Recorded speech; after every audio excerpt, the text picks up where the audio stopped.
May hapon Sugbo ug Kabisayan. Auto shop sa gipanag-iya sa usa ka Koreano na sunog kagabi. Kinigaksyonan ni Jaira Jimeno.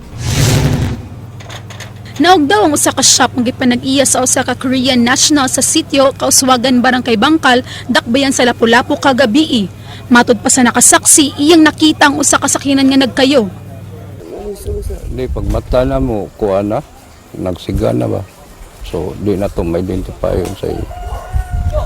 Ang mga sakyanan na nagsisiga ba? 5 ka mga sakyanan ang naugdaw lakip sa payag nga gipanag-iya sa nakasaksi. Matod pa sa mga bombero, masutaon pa nila ang hinungdan sa sunog. Managlahi ang pamahayag sa Koreano ug ang mga nakasaksi sa mong panghitabo. Mo ni ato po ni siya padayon pang atong investigasyon ni. Kay kanya-kanya man sila kuan aligasyon nga sa ila sa pikas ni agi gikan ng kuan kayo. Mo niya ang sa Koreano pod ingon siya nga sa pikas daw ni gikan mo na ato na sa klaron. Gibanaban ang damyos nga moabot sa dulang 250,000 pesos. Alang sa Aksyon Bisaya, Jaira Jimeno, News 5. Gibalik na nga to sa mga satellite office sa LTO ang pag-inspection sa mga sakyanan nga magpa-renew sa ilang mga rehistro. Nagkaproblema ang traffic sa may Motor Vehicle Inspection Center sa LTO diha sa Subang Dako, Mandaue. Human gimando sa LTO ang pagpa-inspection sa tanan nga sakyanan sulod lamang sa maong facility. Kinigiaksyonan ni Ryan Sorote. Grabe ang traffic sa may Subang Dako flyover sa nakalabay nga mga adlaw. Di kini tungod sa aksidente, apan sa kadaghan sa mga nagpa-inspeksyon sa masakyanan sa Motor Vehicle Inspection Center sa Land Transportation Office. Gihugop sa mga motorista ang MVIC sa Mandaue sa buot mag-apas sa pag-renew sa rehistro sa ilang mga sakyanan. Sukad kini nga gi-require sa Mandaue Center ang pag-inspeksyon sa tanang mga sakyanan sa probinsya sa Sugbo. Mga sukad niya itong Lunes, nangadlawon og nag-leave sa trabaho ang mga motorista aron sa pagpa-inspeksyon sa ilang mga sakyanan. Usa ini si Rogelio nga taga Awihaw, Toledo City kay mo-expire na ang rehistro sa sakyanan sa barangay. Maulagi na nga tintaas sa linya din rin. Oo. So, pero sa man, sakripisyo gamay. Sakripisyo gamay gid. Apan sugod kagahapon, nitugot ang LTO na adto sa mga satellite offices sa LTO ang pag-inspeksyon sa mga pribado nga sakyanan. Tungod ini, naiba na ng linya sa mga sakyanan sa Mandaue Center nga nagkamugnag traffic sa kadalanan palibot sa mga lugar. Dunay mga motor vehicle inspection centers sa mga dakbayan sa Lapu-Lapu, Talisay, Karkar, Danau ug sa lungsod sa Midilien. Ang uban wa pa kabalo ba na nabalik na dito sa mga district offices ang mga inspection sa mga private lang, pero ang hire o truck mga PUG diri sa tuwa sa MBIC. Ang bayad alang sa inspection sa LTO sa mga sakyanan mokapat gikan sa 115 pesos alang sa mga truck ngadto sa 40 pesos alang sa tricycle. Labing dungay nga inspeksyonon ang mga truck nga moabot og 15 minutos matag sakyanan. Sagad nga violation ang ponder o kuwang nga mga suga sa sakyanan, smoke belching ug paggamit og gidili nga tambutso ug LED lights. Alang sa Aksyon Bisaya, Ryan Sorote, News 5. Gisaway sa Amnesty International ang human rights record sa administrasyon ni Presidente Noynoy Aquino. Matud sa ilang report, nagpabiling gihapon ang nasod nga adunay taas nga human rights violations. Kinigiaksyonan ni Christine Gallego. Nagtagbo ang kapulisan, Commission on Human Rights o Amnesty International Philippines alang sa pag-report sa sitwasyon sa mga human rights violations sa nasod. Matud sa Vice Chairperson sa Amnesty International, napakyas ang administrasyon ni Presidente Noynoy Aquino sa pagsulbad sa mga issue sa human rights sa nasod. Matud nila, hangtod karon wa pa mipasar sa Kongreso ang Anti-Torture Act nga gi-file niadtong 2009. Isaway usab nila ang Witness Protection Program sa gobyerno nga wala makahatag og igong proteksyon sa mga testigos batok sa human rights violation. There is too little being done about that. In short, Amnesty International is very disappointed with Pinoy's performance insofar as human rights record is concerned. Matod sa Regional Legal Services sa Philippine National Police, Attorney Juan Alpuerto, adunay Human Rights Affairs Office ang kapulisan alang sa paghatag og mga seminars mahitungod sa human rights related laws and issuances. Nagpasabot nga ang PNP wa matug sa ilang trabaho. Dunay mga pulis na to nga makasala. Ato na silang imbestigahan ug dunay pupunto sa atong file ng kaso. Dunay mo-file sa PLEP, dunay na-file sa city directors, provincial directors, and regional directors. Isaway usab sa investigation section sa Commission in Human Rights nga si Mr. Leo Villarino ang kahinay sa proseso sa justice system sa nasod. Matud niya ang mga police investigators dili seryoso sa pagsulbad sa mga kaso sa human rights. Ang Commission on Human Rights adunay na po ka mga investigators matag rehiyon. Sagad sa mga masugatan nilang problema mao ang pagsibog sa complainant o mga witnesses human ma-file ang kaso. We're very hard in finding the witnesses because this involves political persons. Politics has something to do with this one. Alang sa Aksyon Bisaya, Christine Galiago, News 5. Kampo ni Lollipop Uwano Dizon mi presentar sa ilang mga abogado alang sa pagtubag sa mga pasangil nga wala kini mutugan sa tinud nga net worth sa iyang SALN. Sumala sa ilang tubag batok sa reklamo ang yuta nga nahalin exclusive nga gipanag-iya sa bana ni Lollipop. Kinigiaksyon na ni Giklaro sa kampo ni Mandawi City Mayoralty Aspirant Lollipop Uwano Dizon nga di iya ang luna nga wa ma-declare sa iyang Statement of Assets, Liabilities and Net Worth.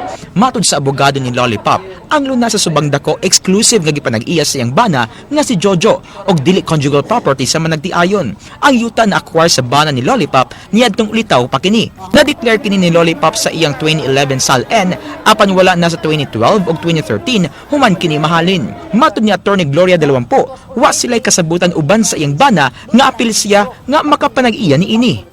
Wala na, dili na mao ang conjugal partnership, baoy mo prevail if you do not have any prenuptial agreement regarding the type of property relationship that you have in marriage. Wala na. Way nadawat si Lollipop pagbaligya sa luna sa iyang bana, manguwa kini niya giapil sa iyang SALN. Matud ni Dalawampo nga bisan na ang pangan ni Lollipop sa deed of sale, wa kini magpasabot nga iya kining luna. Ikaw nga asawa, imo ba ditong kuhaon? Di man to properties na imo. O sa may kasulti sa pamilya sa atong bana. O, di ang gibuhat ana, the properties was, you know, it was in the possession. Di, kuha gina ni Jojo, iyahabya na ng property.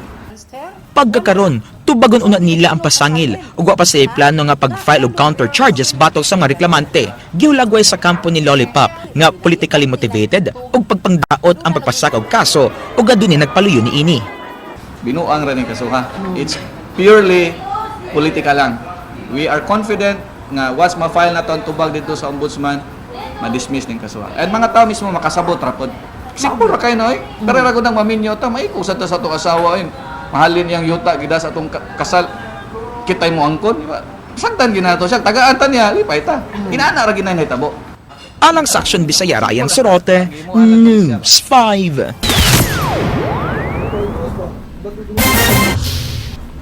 Ang kampo ni Kisumbing nang hinaw sa kalambigitan sa gikatahong anumaloso nga pagpalit og mga multicab gamit ang PDAF sa congressman. Matud nila ang Bids and Award Committee ang mi-award sa pagpalit sa mga multicab ngadto sa ilang kompanya. Kinigiaksyon na ni Ryan Sorote. Kompleto ang mga dokumento sa pagreklamo og graft ni Roberto Letaba batok ni 6th District Congressman Luigi Kisumbing sa Ombudsman kagahapon. Base kini sa audit report sa Commission on Audit sa paggamit ni Kisumbing sa iyang pork barrel pagpalit og mga multicab gikan sa Portacelli Industrial Company Incorporated nga gipanag-iya sa pamilya sa kongresista. Ang mga dokumento nakuha ni Letaba gikan sa iyang mga confidential informants. Nahibaw na ko ani. Nahibaw na ko ani. How were you able to know about this? Pinagi sa akin, this is a public domain. So I told one of my friends to get this documents. So pinakay ako, busy man sa ko kay mag-research, mag-imo mga pleadings. sir? Who are they who helped you? No, it might be confidential for me. I cannot tell you. Si Letaba nga usa ka legal researcher sa mga law firm nagkanayon nga duganan niyang giandam ang graft complaint batok ni Kisumbing. Personal nga advokasya ni Letaba ang pagpasaka og kaso sa mga politiko nga sa lawayon. Gawas ni Kisumbing, gipasakan usab niya kasong graft silang kanhi 3rd District Congressman PJ Garcia ug Mandawi City Mayor Jonas Cortez niadtong 2013. I cannot answer that categorically. I cannot answer that. But you're looking at other congressmen as well. Oh, dili man nagising out ato si Luigi Quezon. Apan alang sa abogado ni Quezon, harassment o politically motivated ang reklamo ni Litaba. Matod ni Attorney Elaine Bathan, gitugyan ni Quezon pinaagi sa Department of Budget and Management ang iyang pork barrel ngadto sa provincial government. Ang kapitolyo na mao'y namalit sa mga multicab sa kumpanya. The purchase of these units by the province of Cebu went through the correct legal process, including the Commission on Audit, and therefore we negate all accusations of any conflict of interest or violation of law. Matod pa, di nagtulo ka failure of bidding nga gihimo sa kapitolyo. Di ng kumpanya sa mga Quezon nakaapil sa duha kauwahi nga bidding. Humani ini, gi-award ang pagpalit sa mga multicab ngadto sa Porticelli Industrial Company na kauban ng kumpanya sa Northeast Group of Companies nga gipanag-iya sa mga Quezon. Apan suma sa COA audit report nga gibasihan sa reklamo, wala mo agi og public bidding ang pagpalit sa 19 ka mga multicab sa kantidad nga 4.7 million pesos. Nakita usab sa COA nga gipalit kini sa kaubang kumpanya sa Northeast Group of Companies nga gipanag-iya sa pamilyang Quezon. Matod nila, duna kuno sila mga dokumento nga nasubay sa insakto nga proseso ang pagpalit sa mga multicab apan wa pa kini nila gipakita.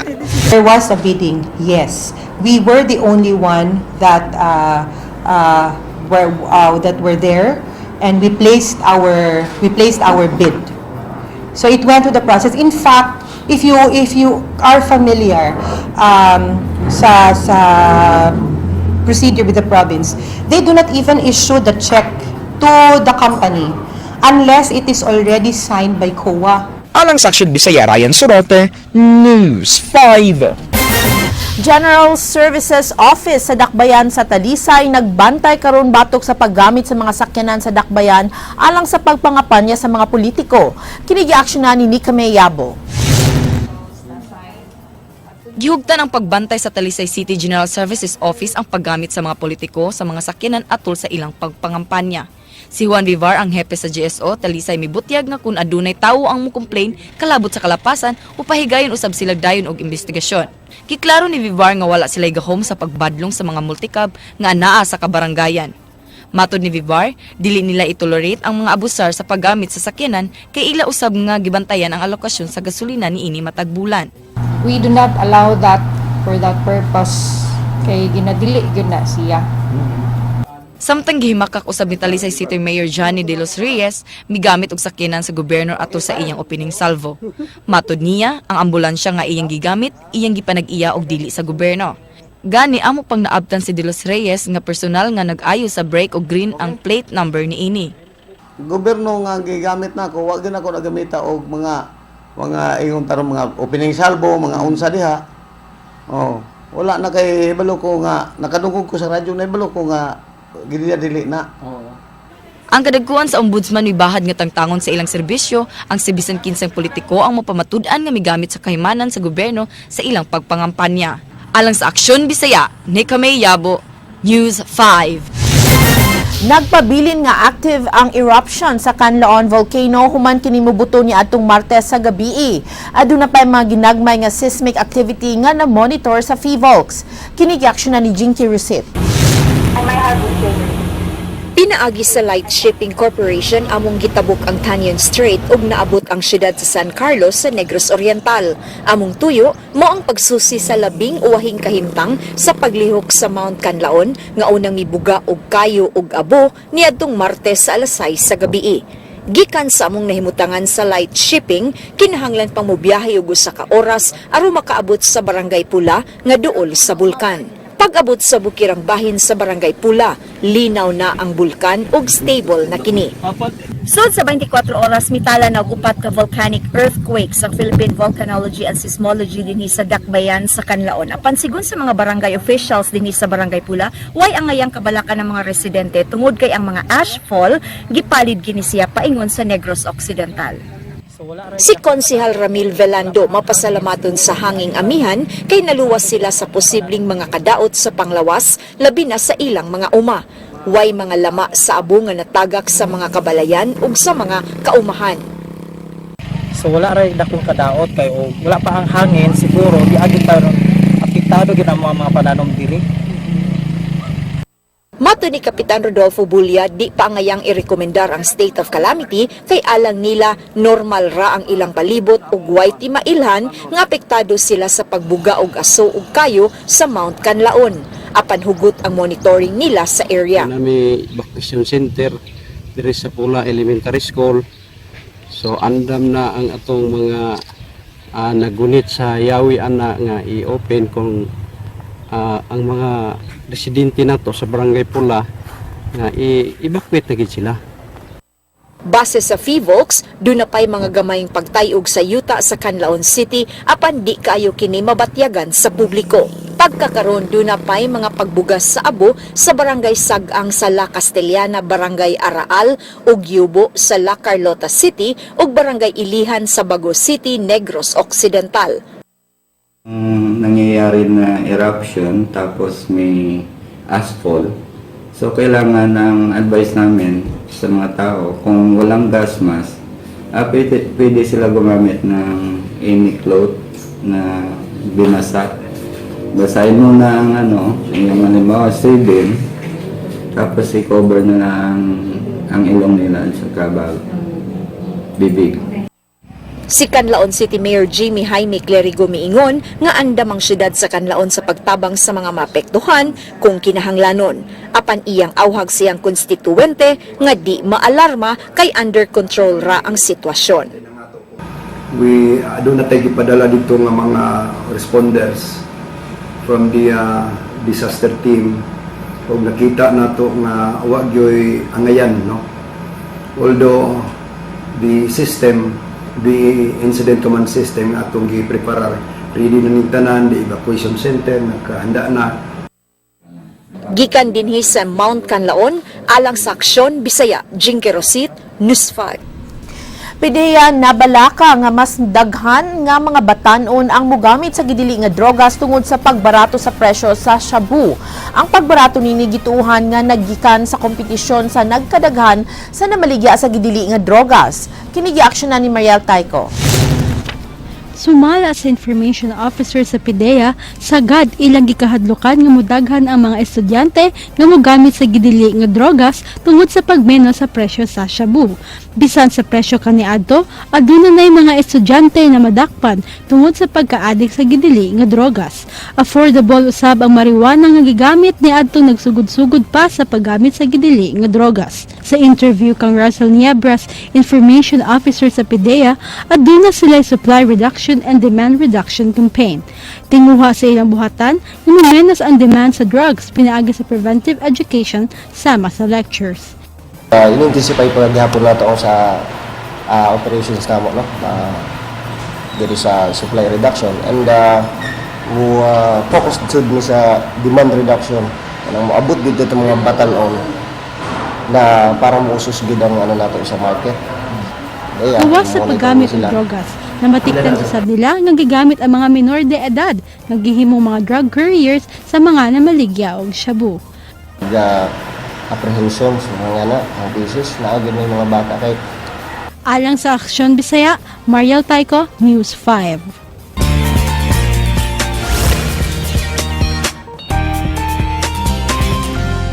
Happy day mga igsuon! Karong summer, maayong suruyon ang lalawigan sa Siquijor. Tungod kadaghan sila og mga white sand beaches nga mahimong ikapasigarbo sa mga lokal ug langyang turista. Apan, gawa sa beach resorts, duna sab sila laing atraksyon nga pwedeng bisitahon sa kadaghanan. Atong laagon ang beauty of Siquijor sa special report ni kapatid Jinky Rosit.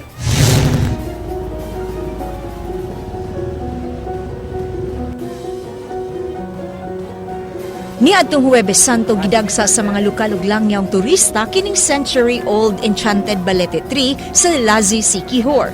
Tuyo nila aron makasuway sa libreng foot spa di ng mga isda sama sa pait-pait o golden tilapia mo'y mulimpyo sa mga kubal sa imong tiil.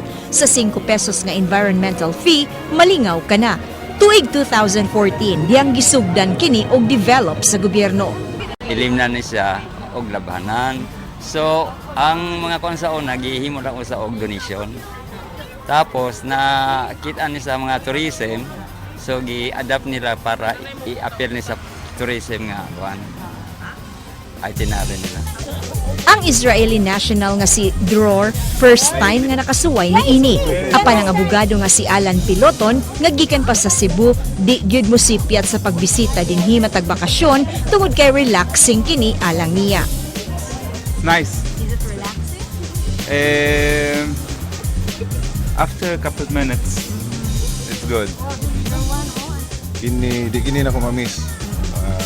Kada tuig ka ng morning dire kay kuan man makalimpyo sa kubal, especially nga tagsarata makapaputspa dito sa syudad. Sunod nga gibisita sa news team mao ang 10 karaan ug 10 dako nga kumbento sa tibok Asya nga naa nahimutang sa Katambuan, Lazi, Siquijor. Kining grupo sa photographers nga gikan pa sa syudad sa Iloilo nagtuo nga dunay gyoy katingalahan sa maong isla. Siguro yan yung secret ng island. Talagang island of healing siya talaga. At saka may magic siya talaga dito. Di sab mahimo nga di mabisita ang nindot kaayong talan-awon sa Cambugahay Falls. Dinhi mamahimo kang mag-enjoy sa Tarzan Jump. Mabaw ra sab ang tubig nila, apan bugnaw, busa lami ug gaan ang pamatig nimo. Kining mga pilgrims gikan sa Iloilo nalingaw sa ilang pagpangaligo. They have this thing that they celebrate during Good Friday, and we would like to observe their parade, their procession I mean, and we call it a sort of a pilgrimage, although it's more fun. Next stop, sa Lagdoong Beach Resort sa Maria, Siquijor. Kini ang labing dugukon sa mga turista tungod kay hamugaway ang area ug limpyo sab kini. Ang maong resort gipadagan sa provincial government mao nga barato ang ilang mga cottages ug room accommodations ug sulit sab ang imong bayad.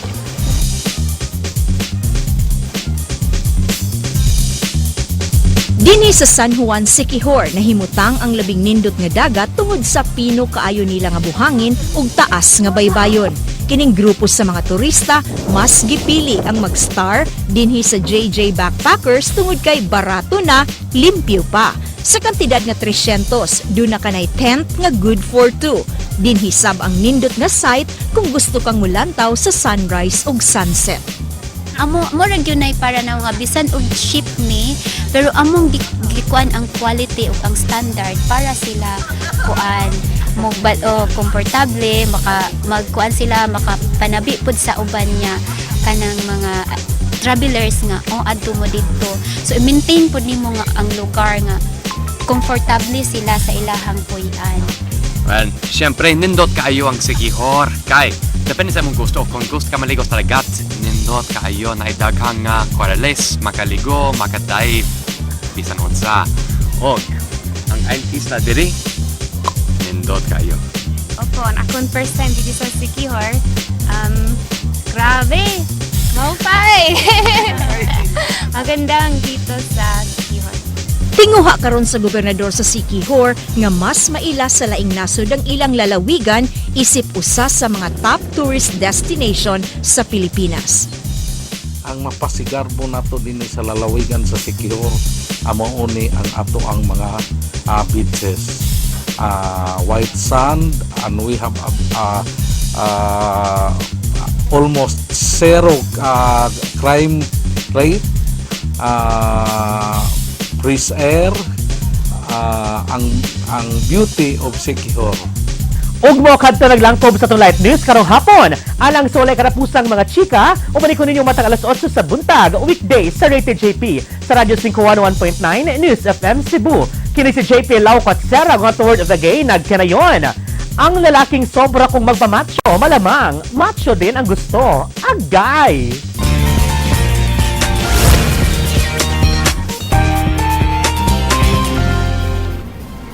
Ug mo kadto mga balita sa Aksyon Bisaya, mga balita nga pundasyon sa ligdong opinyon ug konkretong solusyon. Ako si Georgia Herrera. Bisan asa, bisan kanusa kapatid kay di lang kutob sa balita. Aksyon!